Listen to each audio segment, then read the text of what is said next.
Welcome to the KFA podcast, where our mission is to keep faith alive by kicking ass. Yeah. So podcast number 1, we have a guest today. I'll let you introduce yourself. How about that? My name is Lisa Carlo, and I'm excited to be here. So Lisa, you're a real estate agent at, which brokerage are you at now? I'm at Keller Williams in Vancouver. Okay. Represent. Mm-hmm. And you do a lot of new construction, correct? I do a lot of new construction. I started out I go hard with everything I do, and I wanted to do open houses, and so I just started calling listing agents up and asking if I could do open houses on their listings. And I met Brandon Addy. I called him off the sign. I'm like, nobody's answering. Glad you did, because your face is on the billboard, And he's like, I'm like, can I do an open house? I want to do these hours. He's like, well, calm down. People are in church that time, so here, why don't you just do a couple hours? And it was pretty funny. And I ended up at his listing, and the seller hadn't even cleaned the house or anything. And I used to clean houses. I had all my stuff in the back of the car, and I'm like, that's not my shift. I'm not cleaning this house. I sat in that house, and I called him. I'm like, dude, the seller hadn't even cleaned it. He's like, I'm so sorry. Okay. But how long ago was that?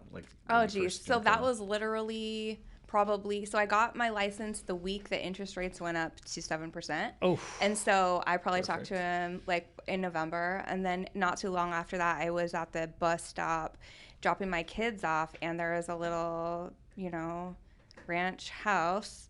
And I called the number, and it was David Kornienko, and he just texted me back. I left him a message. I'm like, can I do an open house on your listing? He's like, we could probably work something out. Why don't you come down to my office? And had to reschedule once because something happened with my kids. And he's like, I'll be here, ... And then I walked in, and he's tall, 6 foot tall, super big presence. And we just I'm like, you're cool. And he's like, yeah, I do new construction, and I'm building my portfolio. And he just puts out a list of new construction homes, those beautiful homes. And he's like, you can live at them. Just choose what one you want. Just let me know. And he's like, give me your schedule, and just call me, or we exchanged emails. I went and got in my car, and I looked at these, and I was just like, is this for real?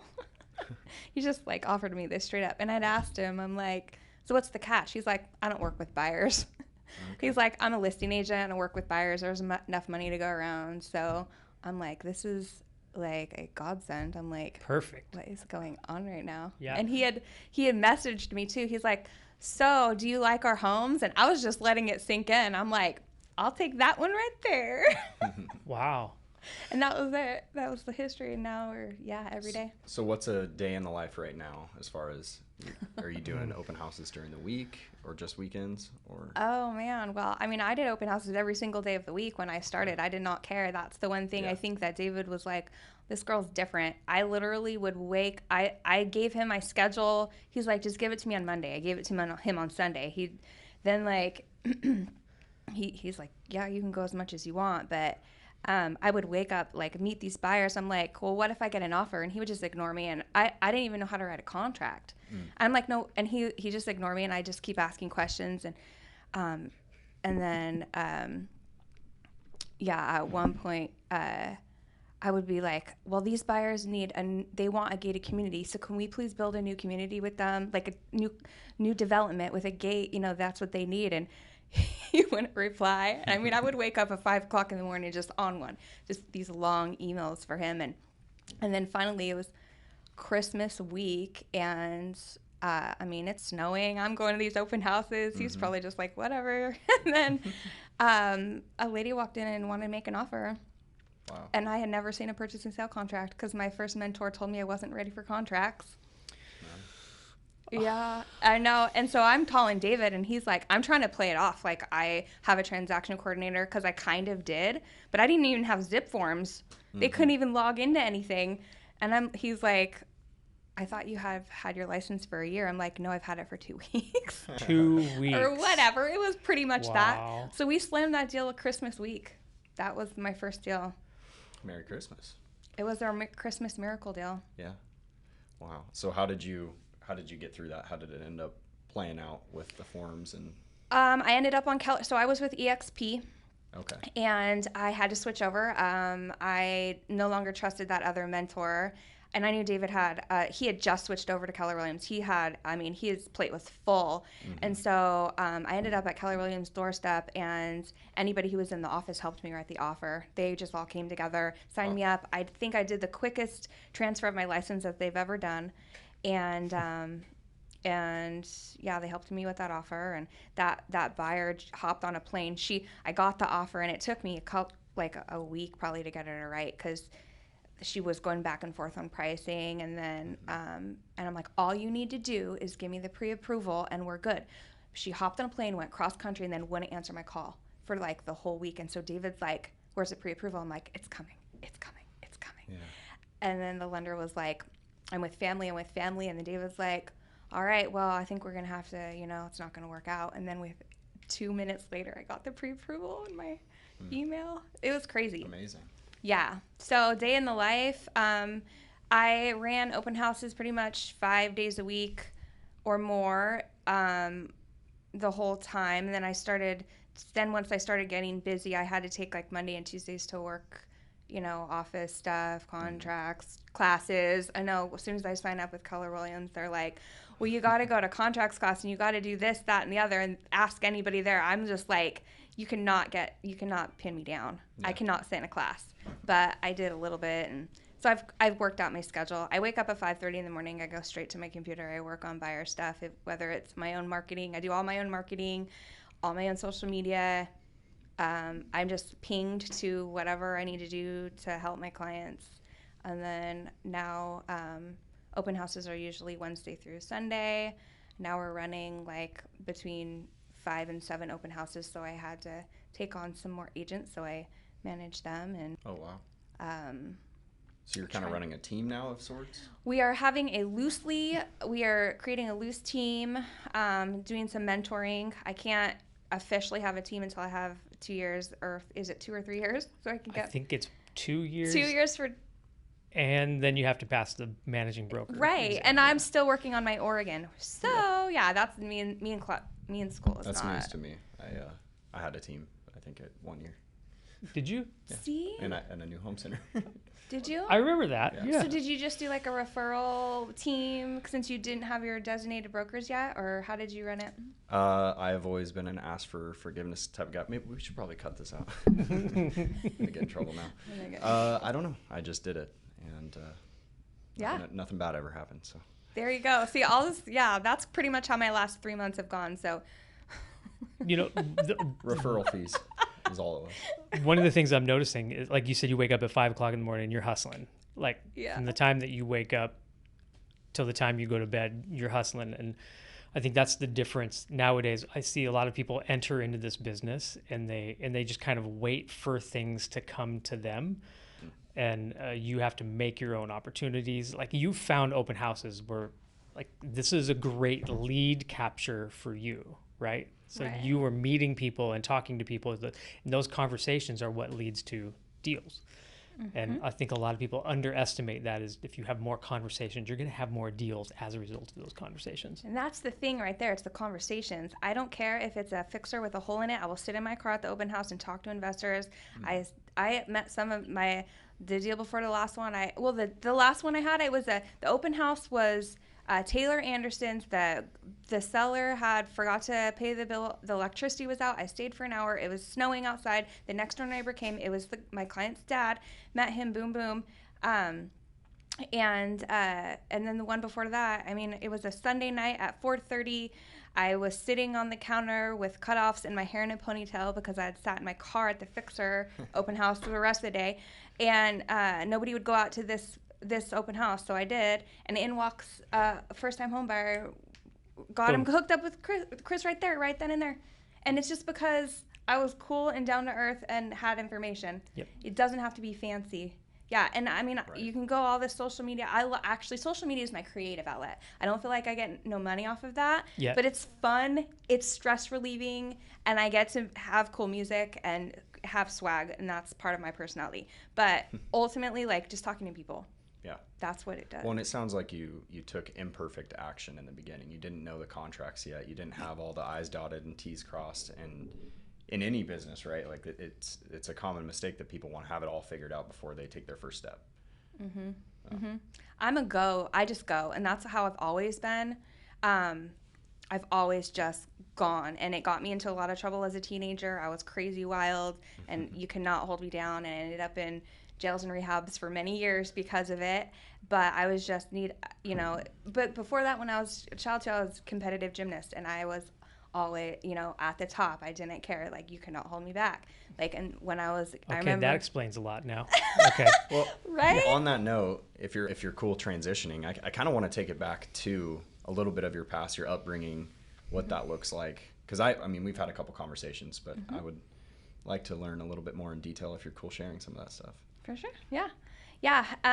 My mom, so I was raised by my mom and my stepdad, and my real dad was Puerto Rican Italian doctor, and he was as old as my grandpa, and he kind of took, my mom was like blonde hair, blue eyed, little California girl. He took her Puerto Rico, had 2 babies, and then he was kind of crazy wild, so she's like, peace out. So we came back to California, and then she got with my stepdad, who was kind of the same age. So I was raised by old school. So I'm 83, but I was raised by old school, so I really fit into that generation a little bit older than me. Sure. I think it's because of how I was raised.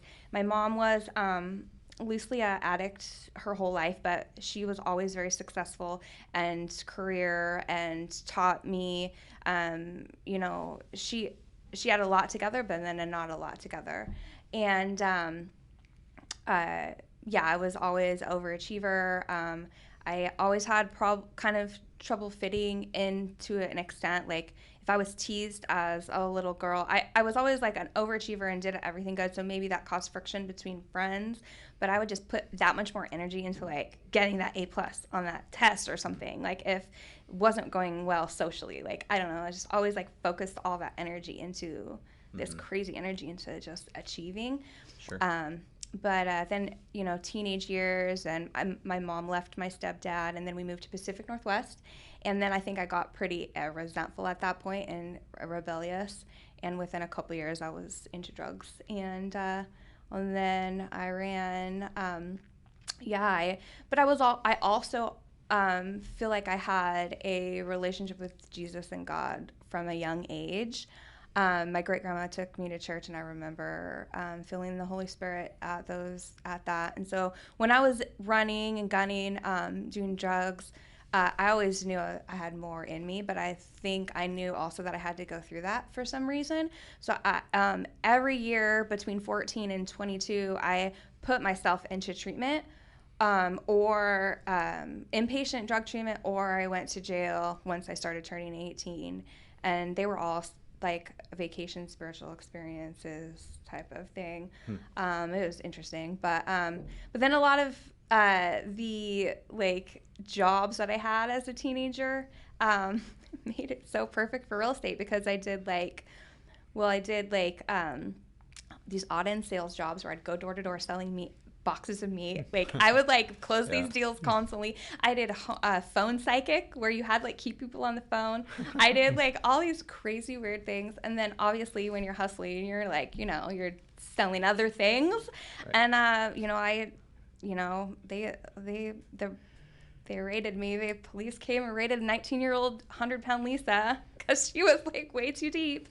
And I ended up doing 6 months in county, and it was life-changing. That was life-changing. This was at 19 years old? 19 years old. Okay. Mm-hmm. Wow. And then I got out, and, everybody promised they were going to hold me up and they were going to give me work.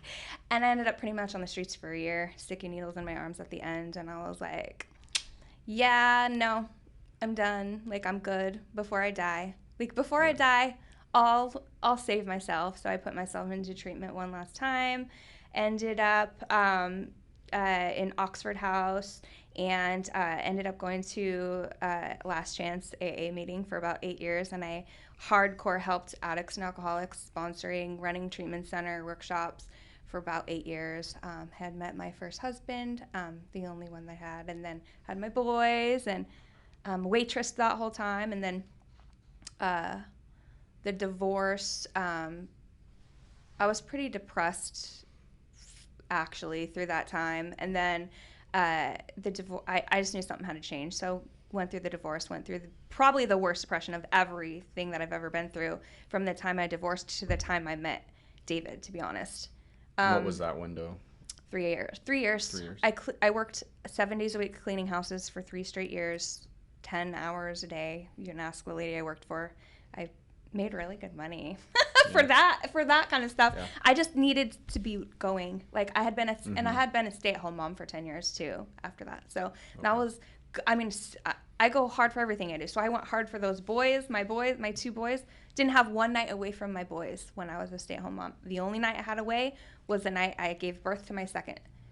Wow. And other than that, they were with me 100% of the time. So I always do extreme things. But I was very isolated and very depressed. And I somehow got my license and real estate license. And then I met David, and he was kind of like an angel to me. He just reminded me of my worth, gave me freedom to be the person that I know that God wants me to be. And he has a really, really strong relationship with Jesus, and that was like probably the number one thing too. When I met him, I know that we are on some sort of the same level on personality-wise. And then when he emailed me to check how I liked his houses, he had a Bible verse at the bottom of his emails, and it was just really bold to me. Just like, you have Bible verses on your business emails, like that's awesome. Like you're the people that I need. And I didn't really trust too many people at that point, and he's been the best friend that I've pretty much had. Your family now to him, by the way. Yeah. That's how he operates, you know. Yeah. It's family. Exactly. And his brother, and no, he saved me on. God definitely brought me to his doorstep for a reason, and I'm like eternally grateful for the friendship. Stars align. For sure. Yeah. He saw your fearless mentality, I'm sure. Like, and I think, like, thank you for sharing that too, by the way. You have, like, all of these past experiences led you to where you are today. And I think that lends itself to why you are having success in doing what you're doing. The door to door, you learned how to have conversations with people and how to listen to people. You know, cleaning houses, that's a tough job, you know? So like doing something like that, you're in houses and you're having conversations with people about their house, and sometimes there's difficult conversations that you have with people when you're cleaning their house, I'm sure. Oh, yeah. Yeah. And, you know, when you're cleaning somebody's house, you never know what kind of situation they're in to need the cleaner. And so, I mean, it really does. It all, like... Yeah. And I would say waitresses and waiters, like, if you wait tables, you're going to be good at real estate because you learn how to open your ears and actually listen to the person and, like, what their wants and their needs are. So I've said the bartenders and waiters are always two of the best people to turn into real estate agents. I'm obsessed with making people feel like just serving them well, like getting them exactly what they want. And that's, as a waitress, like, that's whatever you want, yeah, we'll make it work. Like, when you go to a restaurant and you're like, well, I'm like, I know you have it back there, why? Like, and that's what, like, with real estate, it's like, why can't we put this deal together? Yes, we can. It doesn't matter the market and the rates. Like, if we're, like, yes, we can. See, that's the fearless mentality. I think you have to have in this, because this market's really challenging for a lot of people. Like, I work with a lot of real estate agents, and some of them are like, I don't have anything in the pipeline right now. You know, I have nothing going. And I asked them, like, what kind of things are you doing for conversations? Are you having any conversations with people? And most of them don't want to do open houses. They're like, oh, well, I did an open house and I got 2 people to come in. That's 2 people that you have conversations with. So, yeah. Well, and I think a lot of that right now, what we're experiencing is industry veterans have some sort of baseline that they're used to. And you know, in years past, maybe there's 8 or 10 people that would come to their open house. So it feels like maybe this is a waste of time. The results aren't coming as fast as they used to, what have you. And then they project that onto their actions without realizing it. You know, they start doing less of the things that they know would work and putting less lines in the water because they feel almost as if it's like, what's the point? And it's not working like it used to. But that's because they have that experience to base it against. And I think what we've seen during the season is several agents coming into the business with no previous, anything to compare it to. Right. And they're actually outperforming oftentimes because they're taking imperfect action without judging it too soon. It's been hard mentally. Oh my God. I think this is probably the hardest thing I've ever done mentally. And then, sitting in the new construction at the high price points, literally like, oh man, and the rejection I go through. I have tons of stuff in the pipeline. I go through so much rejection. I literally cry a lot. Yeah. And then once you do get a deal and it's so hard to convert. It's so stressful. I literally stay at home, work from home, and in between while I'm negotiating, I lay in my bed and just like, oh my God, it is not easy. It is hard. Mm-hmm. Yeah. So, I mean, I think I'm a glutton for rejection and just challenge. It's not easy. If you know what, if you're not getting no enough, you're probably not asking enough. Yeah. So, mm-hmm. I sit and I think I have a special, unique ability to sit in a house that's empty because I've done it for 3 years. when I didn't have my boy, I mean, I don't watch TV at all. I sit alone a lot, and I can withhold the mental whatever you need to do that. It's crazy. Now I literally just zone out. Like I can sit. It doesn't even matter. They don't faze me. Yeah. And David had told me, I'm like, what is wrong with me? And I talked to Shelly. What is wrong with me? How come I can't convert these leads? And he just says, you just need to be consistent. And he's always really calm about everything, like really, and tries to help me not do this, even though that's just how I always am. But you just can't, you just got to keep doing it. It'll pay off. What you're doing is you're filling that pipeline. Okay. So you have, 15 people in the pipeline. 12 of them have said no, but that's not no forever. That's just no right now. We're not ready. In 6 months, maybe interest rates go down a point. They might pop and they'll be ready. It's going to be so fun. I always say, get your favorite realtor. They better have some grit because when that happens, it's going to be crazy. I know real estate agents who started in 2006, right at the downturn, like the major downturn. And they started at that time and learned all the tricks of the trade. And then when the market turned around, they had this good solid foundation. They made it. I called it going to war. They went to war. Funny. I just said that. I have a friend who is a really smart investor, and he's like, he kind of was talking to me about the market. He's like, yeah, prices are dropping, and it was funny because I didn't even. Well, yeah, everything I'm putting offers in where I'm going lowball and then we're working it out. Like, let's just get on the table and work it out. Like this is because I'm a buyer agent mostly. Most of my transactions are with buyers, so we're gonna go in where the buyer's comfortable, and then we'll have the seller bring us to reality and we'll work it out.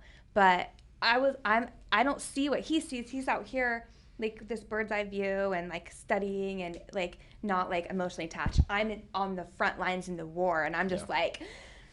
Yeah, I guess you're right. Like when you're in the war, it's But the agents who make it through this market right here are probably going to be way more set up for success later on. Oh, I could imagine. Yeah. Well, for your first couple of years, you're cutting your teeth with ankle weights on this entire time, and then you experience what it's like to have those come off, and now your baseline is the tough times, and moving forward, it's going to feel like a walk in the park. No, but I'm not okay with a walk in the park. Like, there's going to have to be like some leveling up of some sort. Yeah, we're going to have different challenges. We're going to have to how to figure manage out your time, how to scale, how to. I have a feeling your walk in the park is going to be way different than most everybody else's walk in the park. Right. Okay. But you found something that works, and you continually to work that angle. So is it still open houses? You still doing a lot of open houses? Oh yeah. Yeah. Yeah, I love it. That's where I feel at home. Like if I go through as soon as I get to that open house, usually I get like emotionally attached to some of these houses, and I'm like, okay, I'm at my home.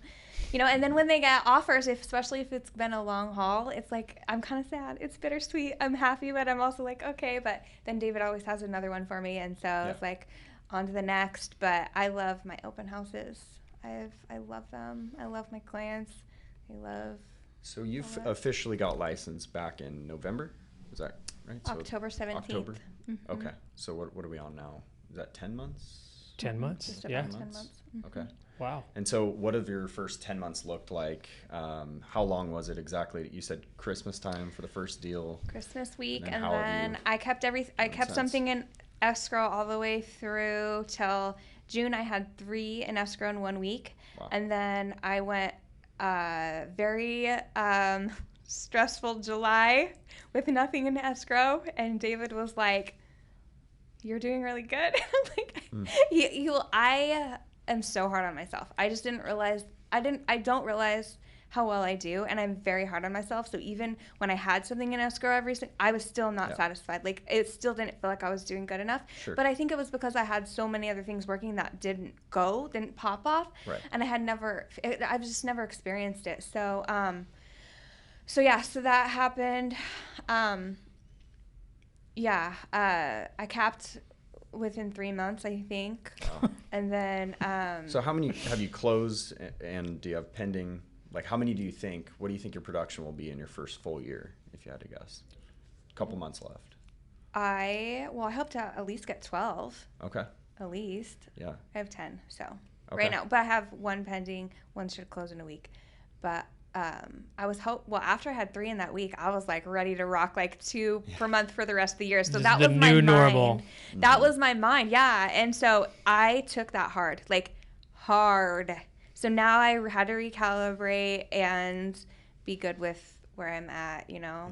And it's never been about the money. Like, I didn't even realize how much, whatever.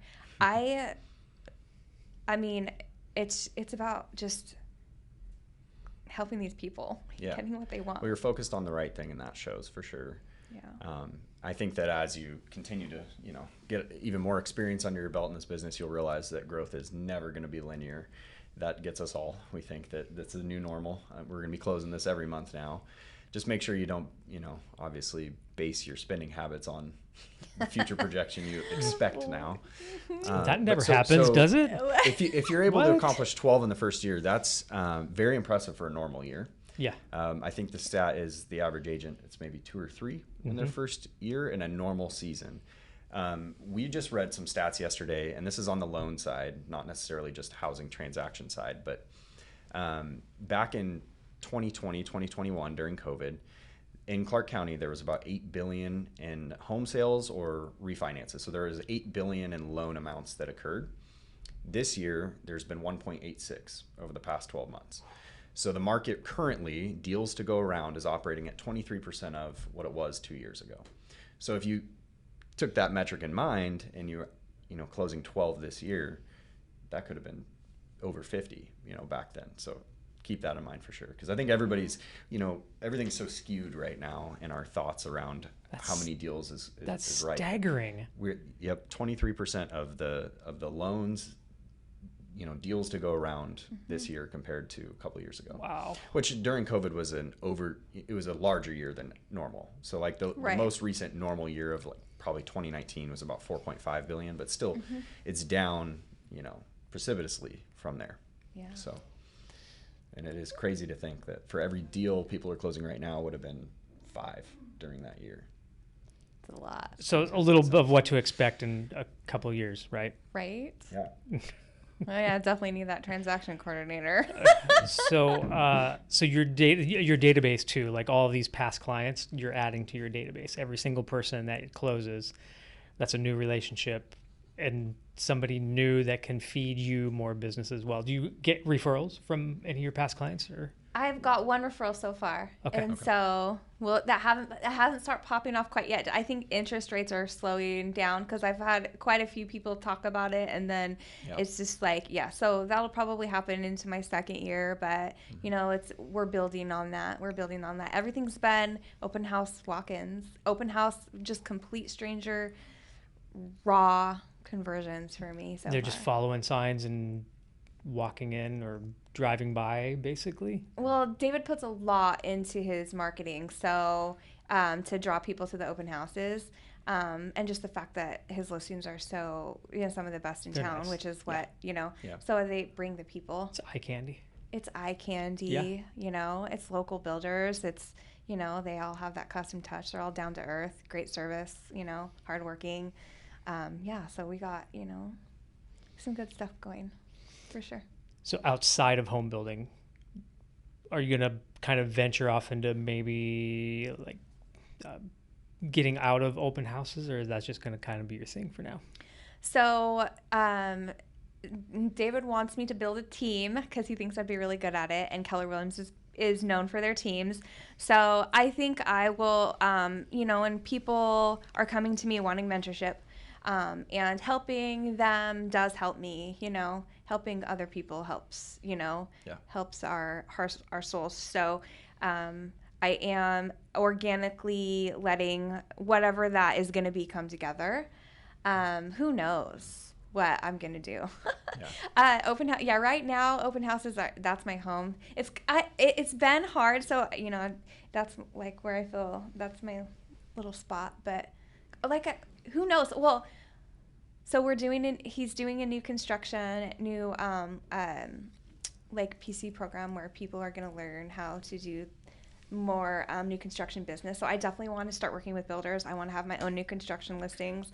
I really want to follow in the footsteps of how he is my mentor. Like, I love what he's doing. I think he's absolutely so smart, and that's kind of where I'm gravitating towards. I like small business. I like hardworking. I don't like corporate. Like, Holt Homes kind of offered me maybe something over there. I don't want to do any of that. Like, I like connecting with these. I've been going up to some of the new construction sites and talking to some of the builders, and I would love to help people on that sort of level. So yeah. Well, I mean, the beautiful part about identifying a mentor is they're able to. You can borrow from their mistakes, right? And they can kind of show you a little bit of a clearer path, so you don't have to make all the same mistakes that everybody makes starting out. Mm-hmm. And number one thing you learned in the last 10 months of being licensed that you didn't know previous to being licensed. If I came back to you when you were taking your real estate exam and said, you're going to want to know this. So one piece of advice. Everything's going to be okay.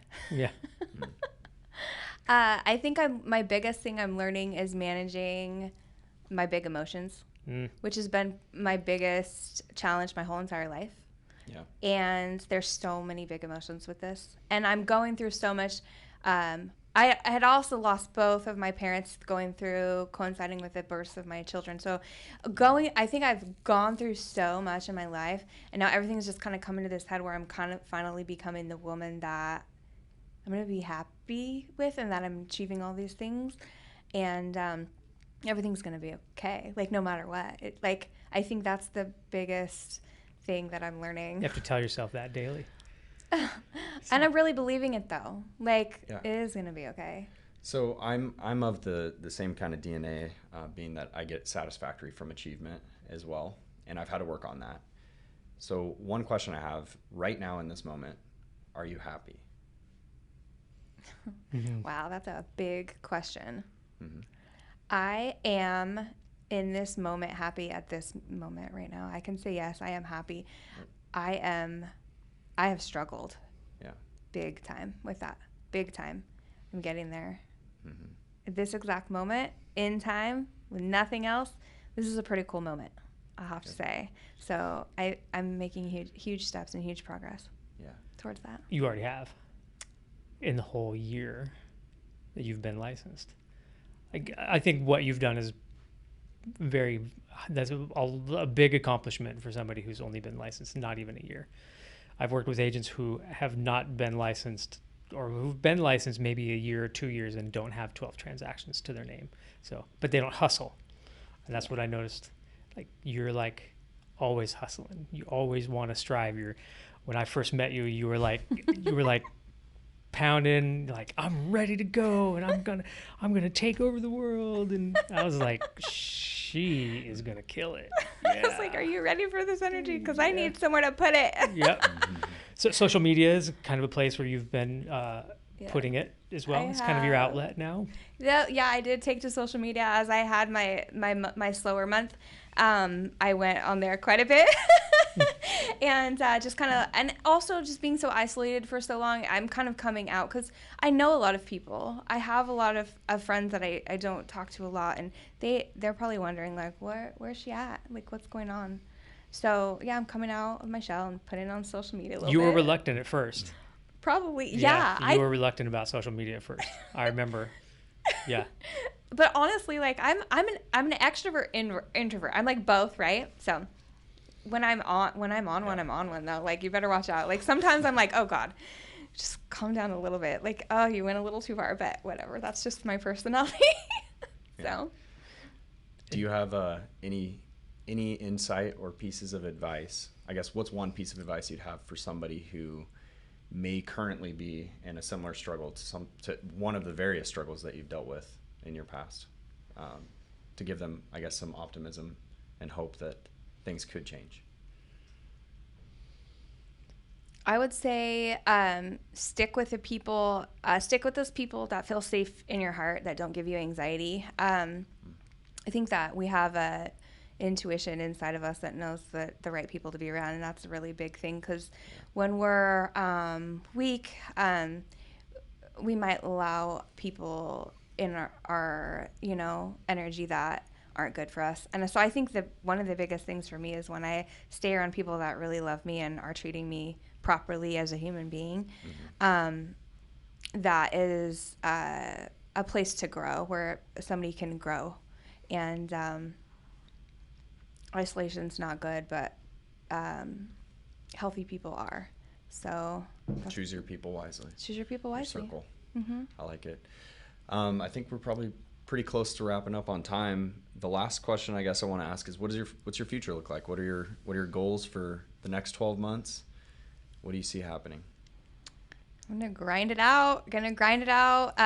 There's so many things in the pipeline that I am excited to see come to the surface. A lot of more listings. Just a lot of, I want to see the girls that I'm working with slam some deals and work with them on their success. I want to watch David's new construction blow up. All the things that he's been working on for many years. Like, he works so hard. Like, I've never seen a man multitask like that. So I'm excited to see him, everything go well for that.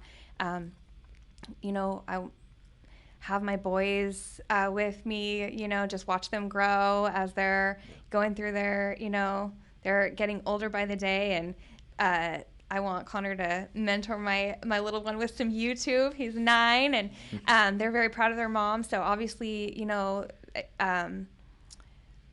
making my boys proud is a big thing, and being able to provide for them, because while I'm in this industry for, I have opportunity to provide some really awesome things. And my ex-husband has always been very supportive of me, and now I get to super contribute to this life that that he's created. He just got 2 acres in Camas right by my house for the boys, so they just upgraded, huge upgrade.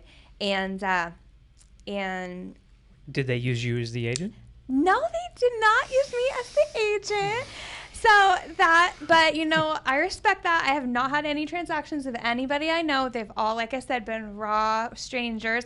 And actually, it's understandable. And he had a really strong relationship with a guy from his church that was taking very good care of him. And he got, this house that he got, I think they put it on the market for $740, and it got overbid to $830 or something. Wow. There was 10 offers. Wow. He was the second, and the first guy I had, something happened and dropped out, and then he got it. So it was. I am so happy for him. Good.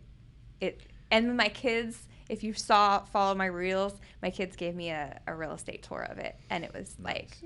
Too stinking cute. Every one of the goals that you listed and aspirations, by the way, revolved around somebody else, not yourself. And I don't know if you realize that or not, but your team. It's the success of other people is everything you just talked about, which I think just only lends to the true nature of your heart, honestly. And it's probably why you've been so successful up till this point over the past year, because there's a lot of people selfish and only thinking about themselves in this business. Pretty soon you're going to be able to be the mentor. Like when you have a team, you're going to be the mentor, and you're going to be the people that they're going to be sitting in a podcast going, Lisa really helped me out a lot. You know, when I first came into the industry, I learned a lot. That's going to be you in a couple of years. They're going to think that about me, or they're going to think, gee, she was feisty. And because sometimes when people cross the line, I like, bam. So people will be like, oh, careful for her though. Hey, she has two sides. Well, you got to be yourself, and you're going to attract the tribe that appreciates who you really are. Your vibe attracts your tribe. You should never, never try to appeal to everybody. Don't worry, I don't. You'll grow your own tribe very authentically. So. 100%. Right. Yeah.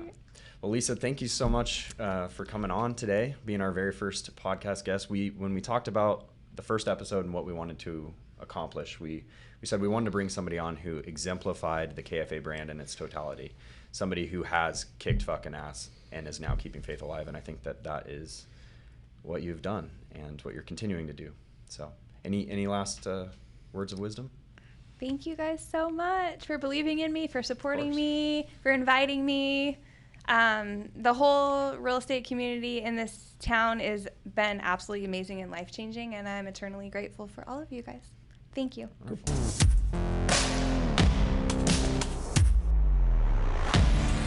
Welcome to the KFA podcast, where our mission is to keep faith alive by kicking ass.